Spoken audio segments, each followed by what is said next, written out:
નમસ્કાર મિત્રો, હું doctor Chintan Prajapati, neuro and ortho physiotherapist, Revivo physiotherapy in Himmatnagar. હું આજે તમારી સમક્ષ એક રિયલ એક્ઝામ્પલ લઈને આવી રહ્યો છું, જે પેશન્ટને કાર્ડિયાક પ્રોબ્લેમ હતો, જે તમે જોઈ શકો છો.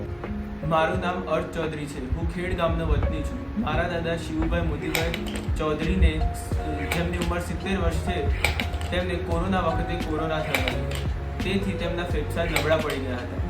કોરોનાની રિકવરી પછી તેમના ફેફસા સારા થઈ ગયા હતા, પણ તેના પછી તેમને પલ્મોનરી ફાઇબ્રોસિસના લીધે ફરી ફેફસા નબળા પડી ગયા. ત્યારે અમને ચિંતનભાઈ વિશે જાણવા મળ્યું. અમે એમને હોમ વિઝિટ પર બોલાવ્યા અને ફક્ત 15 દિવસમાં ચિંતનભાઈએ મારા દાદાને ચાલતા કરી દીધા. તેમનો ખોરાક વધી ગયો.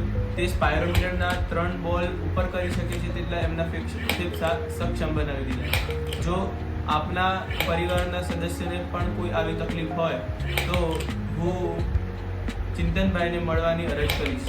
ધન્યવાદ. મને એકદમ સારું છે. હું સારી રીતે ફરી શકું છું, જમી શકું છું અને 3 બોલ મારાથી ઉપર થાય છે. કોઈને આવી તકલીફ હોય તો ચિંતનભાઈની મુલાકાત લેશું. મિત્રો, કેવો લાગ્યો વિડીયો? આપણા વિડીયોને લાઇક, શેર એન્ડ સબસ્ક્રાઇબ કરવાનું ના ભૂલતા, અને બને એટલું આગળ આ વિડીયોને મોકલો, જેથી જે નથી જાણતા એવા લોકોને આપણે મદદ કરી શકીએ. ધન્યવાદ.